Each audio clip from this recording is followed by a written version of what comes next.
Since the drug war began in 1971, the U.S. prison population has grown 700%, making the U.S. the world's most imprisoned nation. Why are we filling prisons with drug addicts?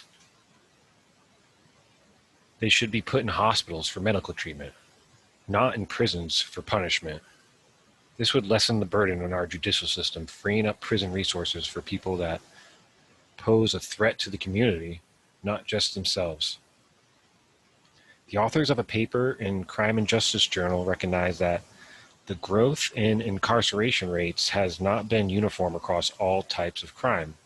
According to their data, the incarceration rate for drug crimes grew from less than 15 inmates per 100,000 adults to 148 in just 18 years. This is a greater rate than that for the entire U.S. prison system in the 50 years prior to 1973. Throwing drug addicts in jail doesn't deter drug use. Many states across the country, including Florida, have seen growing drug addiction problems. Some people even consider it an epidemic. All imprisonment does is tear families apart. It thwarts rehabilitation by making it harder to find jobs once you're out. And many addicts will even find new connections while they're behind bars. Published in the American Journal of Sociology, Diva Pager notes, incarceration is associated with limited future employment opportunities and earnings potential, which themselves are among the strongest predictors of recidivism. The addiction epidemic is responsible for some criminal activity itself, such as robberies and funding gang activities. Some people might argue that the cost of hospitalization treatment is too expensive, but a few weeks in the hospital would be much cheaper than long prison sentences. Libertarians would prefer to just legalize all drugs, but addiction levels are very high currently, and this would lead to more drug use, possibly. Then there are those that believe drug users deserve punishment, but punishment should be reserved only for people that have harmed others. By treating addiction as a health problem instead of a criminal one, we would keep families together and build productive citizens, not create more criminals.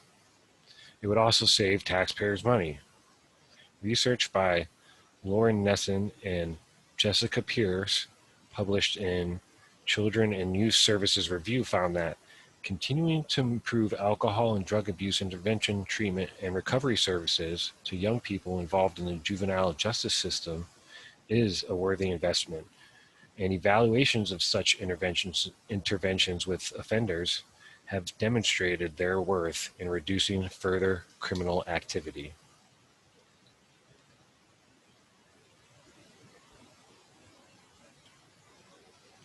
A community free of drug addiction would dramatically reduce homelessness and criminal activity. I have personal experience with friends and loved ones who have struggled with addiction. I've seen both success and failures, and all the cases of success have had professional treatment.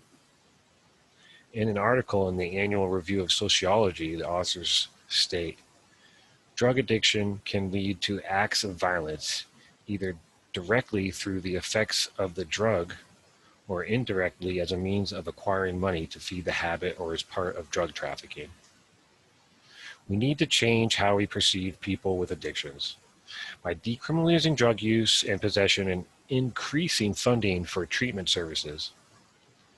The idea is gaining support from citizens and celebrities.